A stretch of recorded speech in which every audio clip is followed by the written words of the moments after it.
Hello friends, my name doctor Krishnakant Verma, director of KK hospital केरेट हूँ। आज अपन बात करेंगे ओबेसिटी के बारे में। ओबेसिटी बहुत कॉमन सी एक टर्म है, मोटापा जिसको हिंदी में बोलते हैं, और मोस्टली काफ़ी लोग इससे अफेक्टेड भी होते हैं, लेकिन ज़्यादा इसके ऊपर बातचीत नहीं होती है।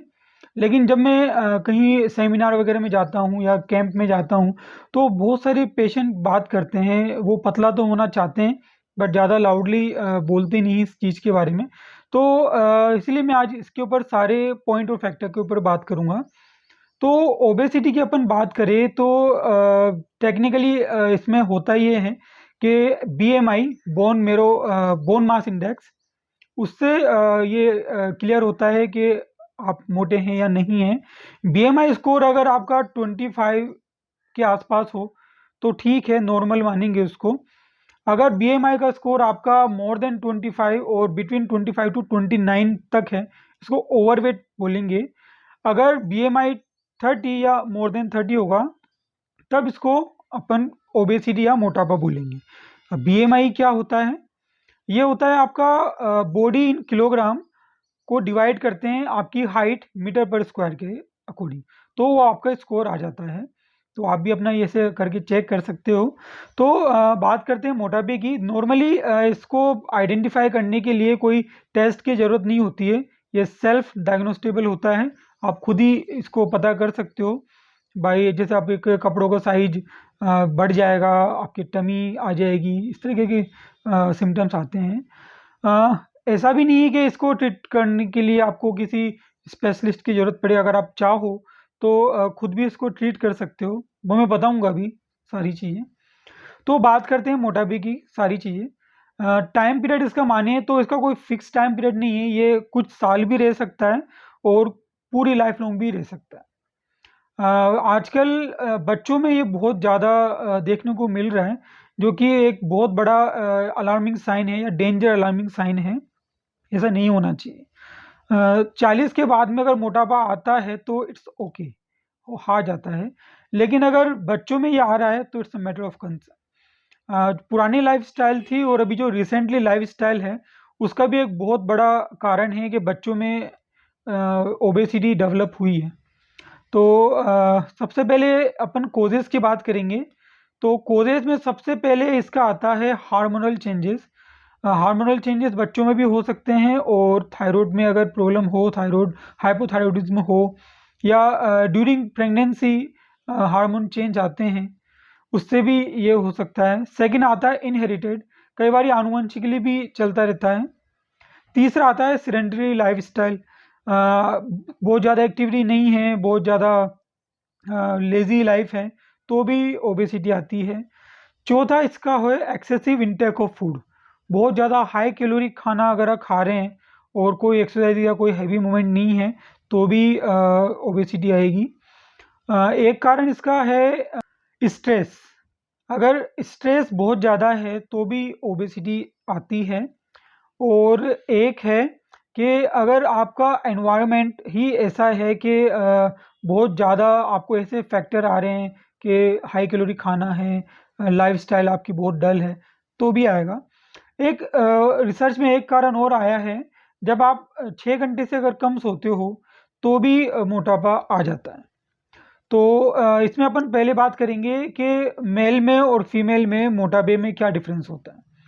अगर मेल में मोटापा है तो उसकी टमी पोट बेली हो जाएगी, मतलब टमी पेट की तरह हो जाएगी मोटी सी, उसके चिन मोटे हो जाएंगे।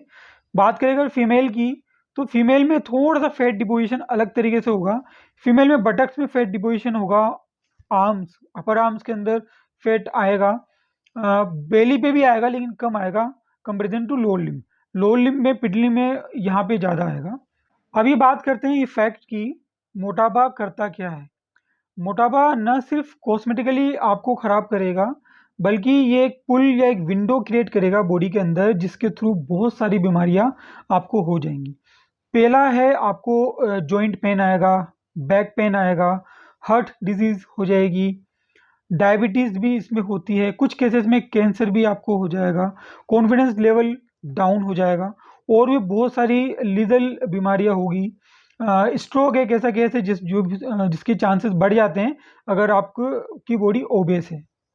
अब इसकी ट्रीटमेंट की बात करें अगर, तो अगर मेडिसिन की बात करें तो कुछ मेडिसिन होती है जिससे मोटापा थोड़ा सा कम किया जाता है, लेकिन वो शॉर्ट टर्म के अंदर ही काम में आती है। जैसे घरेलिन हो गया आपका, फेंटरमाइन है, डाईथाइल प्रोपियोन है, ओलिस्टेट है, ऐसे मेडिसिन हैं जो शॉर्ट टर्म के अंदर मोटापा कम करती है, लेकिन मैं इसके फेवर में नहीं हूँ। ये स्पेशल केसेस के अंदर ही प्रिस्क्राइबेबल होती है, और जब इसको लेते हैं तो डेफिनेटली साइड इफेक्ट और एडवर्स इफेक्ट आएंगे। सेकेंड इसमें होता है एक सर्जरी का, बैरिएट्रिक सर्जरी या लाइपोसक्शन सर्जरी, ऐसी टेक्निक्स है जिससे मोटापा कम किया जा सकता है। बैरिएट्रिक सर्जरी में स्टमक को बहुत छोटे साइज का कर दिया जाता है, तो इंटेक फूड है वो बहुत कम हो जाता है। लाइपोसक्शन में बॉडी फैट को गला के बाहर निकाल लिया जाता है, और इससे मोटापा कम किया जाता है। बैरिएट्रिक सर्जरी के बाद में कॉस्मेटिक सर्जरी करनी पड़ती है, क्योंकि जब बहुत ज़्यादा फैट रिड्यूस होता है तो स्किन को टाइट करने के लिए या टोनअप के लिए कॉस्मेटिक सर्जरी की जाती है। थर्ड, इसका जो सबसे बढ़िया ट्रीटमेंट है वो मैं मानता हूँ कि अगर आप बढ़िया एक्सरसाइजेस करते हो, बीएमआर को आपने बढ़िया कंट्रोल कर रखा है, और अगर डिसिप्लिन लाइफस्टाइल और अच्छी डाइट आप मेंटेन करते हो, तो इसको आप काफ़ी हद तक या बिल्कुल ख़त्म ही कर सकते हो। तो अपन एक एक करके बात करते हैं। सबसे पहले है बीएमआर, ये होता है बेसल मेटाबॉलिक रेट। इसका हाई होना बहुत ज़रूरी है। अगर आपने देखा होगा कई लोग बहुत पतले से होते हैं और उनको कोई भी मोटापा नहीं होता, जबकि वो काफ़ी सारा खाना भी खा लेते हैं या बहुत हाई कैलोरी खाना भी खा लेते हैं। उसका कारण बीएमआर का हाई होना ही होता है। तो अगर वेट कम करना है तो बीएमआर को बढ़ाना सबसे इम्पोर्टेंट है। बीएमआर को बढ़ाने के लिए सबसे अच्छा तरीका है, जो भी आपका टोटल खाना है उसको आप 6 से 7 बार में करके खाइए। सेकंड इसका है एम्प्टी स्टमक, आप ग्रीन टी ले सकते हो, या लेमन और हनी का पानी में या गर्म पानी में भी ले सकते हो, सौंफ या जीरे का पानी भी ले सकते हो। ये सारी चीज़ें करने से बीएमआर आपका हाई हो जाएगा। सेकंड है एक्सरसाइज का प्लान। एक्सरसाइज आप इसमें आपको करनी होती है। जनरली कई बार पेशेंट हमें बोलते हैं कि सर मैं दिन भर काम करती हूँ, दिन भर किचन का काम करती हूँ, खाना भी मैं ज़्यादा नहीं खाती, फिर भी मेरा वेट कम नहीं हो रहा, इवन बढ़े जा रहा है बढ़े जा रहा है। उस केसेस में होता यही है कि जब आप डेली एक्टिविटीज़ करते हो तो जो जिस तरीके से आपका फैट जाना चाहिए वैसा नहीं जाता। तो इसके लिए एक प्लान एक्सरसाइजेस करनी होती है। एक प्लानिंग की जाती है कि मुझे एब्डोमेन से वेट घटाने के लिए एब्डोमेन वाली एक्सरसाइज करनी चाहिए, मुझे बटक्स से वेट रिड्यूस करना है तो बटक्स के लिए स्पेशल एक्सरसाइज की जाती है। ऐसे ही किसी भी पार्ट के हो अगर आप टारगेट करके वेट रिडक्ट करोगे तो डेफिनेटली उसमें अचीवमेंट मिलते हैं। सबसे इम्पोर्टेंट एक है आपकी डाइट। डाइट आपको अच्छी से रेगुलेट करनी पड़ेगी। हाई कैलोरी, मैदा, बेसन, शुगर इंटेक बिल्कुल ख़त्म करना पड़ता है, और जो भी डाइट आप लोगे वो फ्रिक्वेंटली लेनी चाहिए। और ज़्यादा से ज़्यादा लो कैलोरी और अनकुक्ड फूड आप अगर खाएंगे तो जो कैलोरी अमाउंट है आपका बॉडी का वो मैनेज हो जाएगा। तीसरा है डिसिप्लिन लाइफस्टाइल। ये होता है right time to wake up, right time to sleep down. आप सही टाइम पे उठिए, सही टाइम पे लेटिए।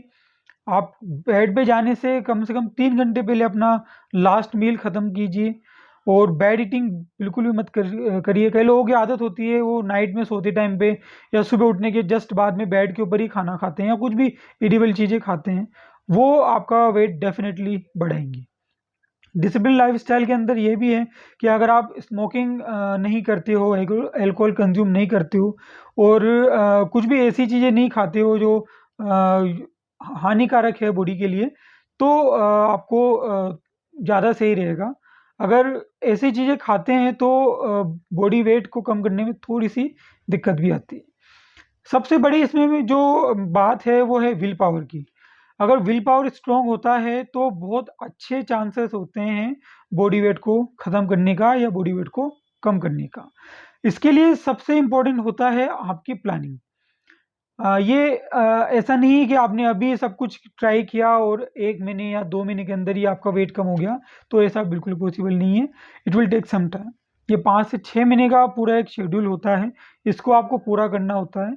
बॉडी वेट कम होता है, मोटापा कम होता है, ये ट्रुथ है, ये सही बात है, लेकिन इसके लिए एकदम प्लान के साथ में और डिसिप्लिन के साथ में चलना होता है।